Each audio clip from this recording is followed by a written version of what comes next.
안녕하십니까. 공인중개사 법령 및 실무 장석태입니다. 이번 시간은 제 5강 시간이죠. 지난 시간에 이어서 등록의 기준 그리고 절차 공부를 해보도록 하겠습니다. 자, 먼저 나올 수 있는 종별은 두 가지가 있다고 그랬습니다. 하나는 공인중개사인 중개업자, 하나는 법인인 중개업자. 부칙 6조 2항의 중개업자는 새로 나올 수 있는 종별이 아닙니다. 자, 그러면 공통요건으로 결격사유에 해당하시면 안 됩니다. 그렇죠? 부동산 중개업이라고 하는 게 소중한 국민의 재산권 유통을 담당하는 직업이다. 따라서 결격, 일정한 자격을 갖추지 못한 어리버리하고 판단 능력이 떨어지고 나쁜 놈 이런 자들은 중개업 종사하면 안 됩니다. 얘네들을 우리 법에서는 결격사유자라고 불러요.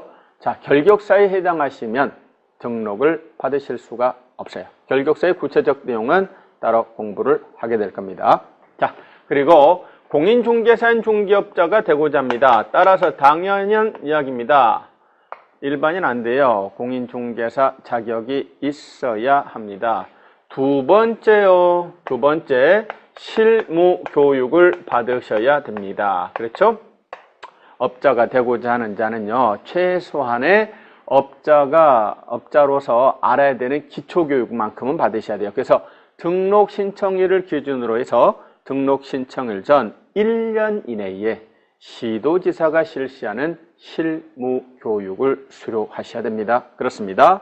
세 번째는 물적 요건으로서 당연히 사무소가 있어야 한다 그 말입니다. 그렇죠? 중개사무소가 있어야 됩니다. 자, 그런데 중개사무소가 있을 거, 중개사무소 그래놓고 거기 보니까 괄호가 몇 개 나옵니다. 이거를 다 중요하니까 체크를 하셔야 됩니다. 자, 한번 볼까요? 표현을 보니까 건축물 대장에 기재된 건물에 중개사무소를 확보할 것 그렇습니다. 건축물 대장에 기재된 건물에 중개사무소 확보할 것. 그렇죠? 건축물 대장에 기재된 건물에 된다 그 말입니다. 자, 따라서 그 말을 뒤집어 말하면 건축물 대장이 없는 무허가 건물에는 등록을 받을 수가 있다 없다 이 뜻이에요. 건축물 대장에 기재된 건물에 그렇습니다. 거기 보면 가로 안의 표현을 보시면 가설 건축물 대장은 제외한다. 첫 번째 그런 말 있죠. 건축물 대장에 기재된 건물에 중개사무소 확보할 것. 그런데 가설 건축물 대장은 제외한다 이런 말을 쓰고 있어요. 자, 그 말은 뒤집어 말하면 무슨 말입니까? 가설 건축물로는 등록을 받으실 수가 있다 없다. 건축물 대장이 있기는 한데 가설 건축물 대장이라니까요. 그 가설 건축물 대장으로는 안 돼요. 예?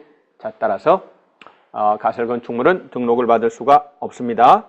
자, 두 번째 가로에 보니까 뭐라고 되어 있습니까? 준공검사, 준공인가, 사용승인, 사용검사 등을 받은 건물로서 건축물 대장에 기재된 전액 건물을 포함합니다.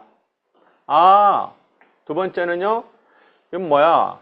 건축물 대장이 없어요. 지금 전제 조건은 건축물 대장에 기재된 건물의 사무소 확보를 해야 되는데 건축물 대장이 없다. 근데 이미 사용검사, 사용승인, 준공은 떨어졌다. 그런데 다만 법적인 절차상의 이유로 대장 작성이 지연되고 있는 그런 상황이다. 그런 경우에는 비록 대장이 없어도 이미 준공허가, 사용승인 등이 떨어진 경우라면 이때는 비록 대장에 기재되기 전이라도 예외적으로 등록을 못 받는다, 받을 수 있다? 받을 수 있다 그 말입니다. 자, 세 번째 가로는 보니까요. 뭐라고 표현하고 있냐면 소유나 전세나 임대차나 사용대차 등의 방법에 의해서 사용권을 확보할 것이라고 되어 있어요. 뭐만 있으면 된다고요? 사용권만 확보하시면 되는 거예요. 꼭 신청인 본인 소유 건물이라거나 신청인 명의의 임대차 계약서, 전세 계약서 아니어도 된다 그 말입니다. 네? 뭐만 있으면 된다고요? 사용권만 있으면 됩니다. 따라서 타인 명의 임대차 계약서라도 등록을 못 받는다, 받을 수 있다? 받을 수 있습니다. 소유 전세 또는 사용대차, 임대차 등의 방법에 의해서 사용권을 확보하실 것. 자, 그래서 갖춰야 되는 기준 다시 한번 공인중개사일 것, 등록 신청일 전 1년 이내 시도지사가 실시하는 실무교육을 받으실 것, 건축물 대장에 기재된 건물의 중개사무소 확보할 것, 가설 건축물 대장은 안 됩니다. 대장이 없다고 하더라도 이미 사용 승인 등이 떨어진 건물은 예외적으로 등록을 받을 수 있습니다. 뭐만 있으면 돼요? 사용권만 있으면 됩니다. 자, 이번에는 법인인 중개업자가 갖추어야 하는 등록의 기준이 있습니다. 법인인 중개업자가 갖춰야 되는 등록의 기준, 특히 이 법인인 중개업자가 갖춰야 되는 등록의 기준이 시험에 자주 나오니까 주의하셔야 됩니다. 첫 번째 뭐라고 되어 있나요? 상법상 회사일 것, 그렇죠? 자본금은 얼마 이상이요? 5천만 원 이상이 됩니다.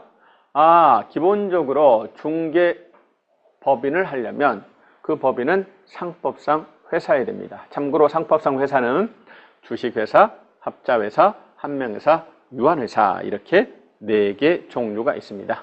상법상 회사이고 자본금은 5천만 원 이상이어야 됩니다. 두 번째, 14조에 규정된 업무만을 영위할 목적으로 설립될 것. 참고로 나중에 저희가 이제 14조 갈 건데 14조에 가서 보면 중개법인이 할 수 있는 업무에 대해서 쭉 나열을 해놨어요. 근데 14조에 가서 보면 중개법인은 토탈 중개업을 포함해서 7개 업무를 할 수 있다라고 돼 있어요. 네?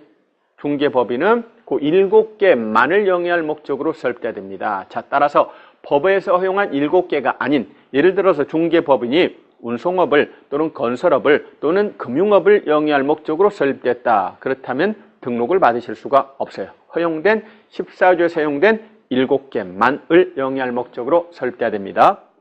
자, 세 번째입니다. 인적 요건으로서 대표자입니다. 대표. 그 법인의 대표자는 반드시 공인중개사여야 됩니다. 그렇죠? 대표만큼은 전문가여야 돼요. 공인중개사여야 됩니다. 그리고 대표자를 제외한 사원 임원의 몇 분의 몇입니까? 그렇죠? 3분의 1 이상이 공인중개사일 것이라고 표현합니다. 자, 다시 한번 봅시다. 대표자만큼은 반드시 공인중개사여야 돼요. 자, 그리고 대표자를 제외한 사원임원. 지난번에 용어의 정의할 때도 말씀드렸습니다만 여기서 말하는 사원, 법인의 사원임원 할 때 사원은 그냥 회사의 사원. 네? 사원대리과장 할 때 사원이 아니라고 그랬습니다. 한 명 합자 회사의 무한책임 사원의 줄임말입니다. 그렇게 하셔야 돼요. 한 명 합자 회사에 있어서 누구요? 무한책임 사원의 줄임말이에요. 무한책임 사원이나 임원의 3분의 1은 공인중개사여야 된다 그 말입니다. 따라서 이 말은 뒤집어 말하면은요 무슨 뜻이 됩니까? 자격증 없는 일반인도 법인의 무한책임 사원 임원이 못 된다 될 수 있다? 될 수 있어요. 이 조건만 만족하시면 돼요. 경영 능력이 탁월한 사람을 우리 중개법인에서 임원으로 스카우트했다. 가능합니다. 얼마든지 가능합니다. 자, 그럼 봅시다. 예를 들어서 중개 주식회사가 있다고 가정해 봅니다. 대표를 포함해서 임원이 5명 있다고 가정해 봅니다. 자, 이때 공인중개사가 몇 명 있어야 되는가 한번 따져볼까요? 첫 번째, 대표는 반드시 공인중개사여야 돼요. 그럼 대표자를 제외하. 그럼 제외하면 4명이죠. 4명 중에서 3분의 1 이상이 공인중개사여야 됩니다. 4명의 3분의 1은 인간은 쪼갤 수가 없으니까 결국 2명. 그렇죠? 4명의 3분의 1. 결국은 5명 중에서 총 몇 명? 3명이 공인중개사여야 돼요. 나머지 2명은 일반인 써도 상관이 없다. 그 뜻입니다. 그렇습니다. 자, 그리고 네 번째입니다. 네 번째 보니까 똑같아요. 교육을 받으셔야 돼요. 그렇죠?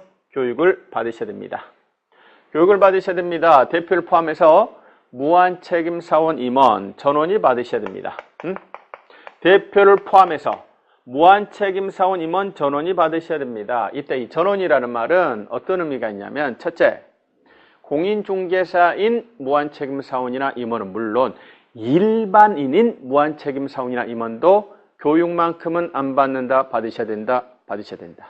뿐만 아니라 중개 업무를 직접 담당하는 무한책임사원 임원은 물론 누구도 회계, 자금, 총무 담당 임원 등도 교육만큼은 안 받는다, 받으셔야 된다, 받으셔야 돼요. 네? 그렇습니다.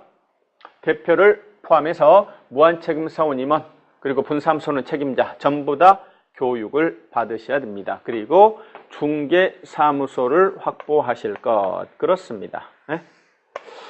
그렇다면 이 기준 정도는 반드시 다시 한번요. 공통요건 결격사에 해당하시면 안 됩니다. 증 있어야 되고요. 등록 신청일 전 1년 이내 시도지사가 실시하는 실무교육을 받으셔야 되고요. 건축물 대장에 기재된 건물의 중개사무소를 확보하셔야 됩니다. 상법상 회사고 자본금 5천만 원 이상이 되고 14조 업무만을 영위할 목적으로 설립되고 대표는 공인중개사, 대표자를 제외한 사원임원의 3분의 1 이상이 공인중개사일 것. 그러시고 대표자를 포함해서 사원임원, 분사무소 책임자 다 실무교육을 받으시고 중개사무소가 있어야 합니다. 그러면 그 밑에 가로 7번 등록 신청 시 첨부 서류라고 하는 게 있습니다. 첨부 서류라고 하는 게 있네요.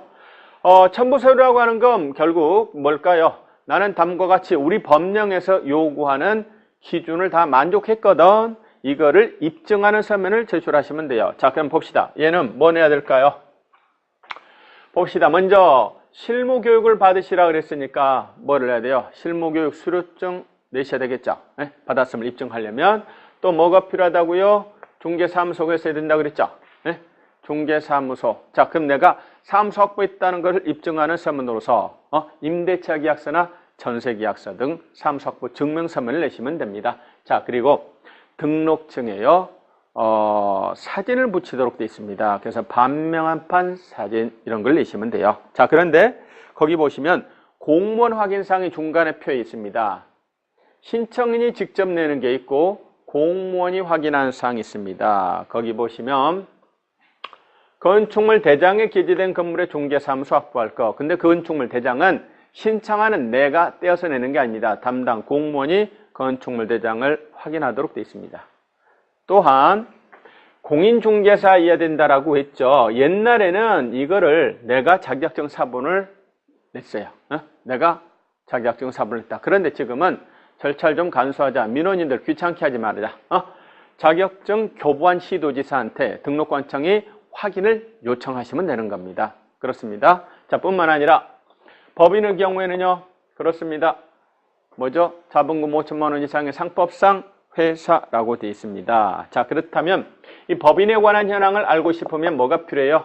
법인 등기부, 요즘 말로는 법인 등기상 증명서가 필요합니다. 이것도 내가 낸다, 공무원이 다 확인한다. 공무원이 다 확인한다 그 말입니다. 그렇습니다. 그래서 업자가 직접 내는 상 세 가지 공무원 확인상 알아봤고요. 그리고 맨 밑에 칸에 보면 외국인, 외국 법인의 경우 되어 있습니다. 외국인, 외국 법인은 4번과 5번이 특이사항입니다. 결격사에 해당되지 않냐을 증빙하는 서류. 그리고 상법 규정에서 영업소 등기를 증명할 수 있는 서류를 내세요 라고 되어 있네요. 봅시다. 그 하나만 기억합니다. 한국 사람은 결격사유에 해당되지 않음을 내가 스스로 입증할 필요가 있다 없다. 한국 사람은 그럴 필요가 없어요. 한국 사람은 등록관청에서 전부 다 확인합니다. 그러나 외국인이 등록 신청을 합니다. 그자가 결격사에 해당되는지 그렇지 않은지를 등록관청 공무원이 알 수가 없어요. 그렇죠? 예를 들어서 뭐 아프가니스탄 사람이, 베트남 사람이 우리나라에서 중개하겠다고 등록 신청했다. 그자의 과거 이력을 등록관청 공무원이 알 길이 없다 그 말입니다. 따라서 외국인의 경우에는 그 스스로 결격사에 해당되지 않음을 입증하는 서면을 내야 됩니다. 한국 사람은 그럴 필요가 없다. 따라서 말장난 할 때 뭐라고 한다? 모든 등록 신청인은 스스로가 결격사에 해당되지 않음을 입증하는 서면을 제출해야 됩니다. 이렇게 말하면 거짓말이 되겠죠. 자, 그렇습니다. 그러면 나머지 절차입니다. 그거는 간단하게 체크만 해보도록 하겠습니다. 지금 등록관청에서는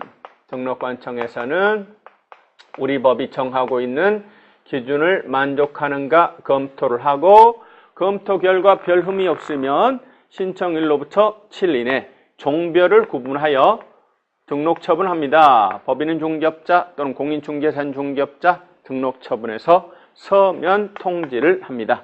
여기까지가 며칠 걸리냐? 7일입니다. 통지를 받으셔서 업자가 되셨다니까요. 자, 중개업자께서는 사고 발생에 대비해서 보증을 설정하셔야 돼요. 보증 설정하시고 등록관청을 신고하시면 등록관청께서는 지체 없이 등록증을 교부를 해주고 그러면 업무를 개시하시면 됩니다. 그렇습니다. 보증 설정했구나. 그래. 손해배상 책임 보장을 위한 조치로서 보증을 설정해서 지체 없이 등록증 교부를 해주는 겁니다. 그리고요.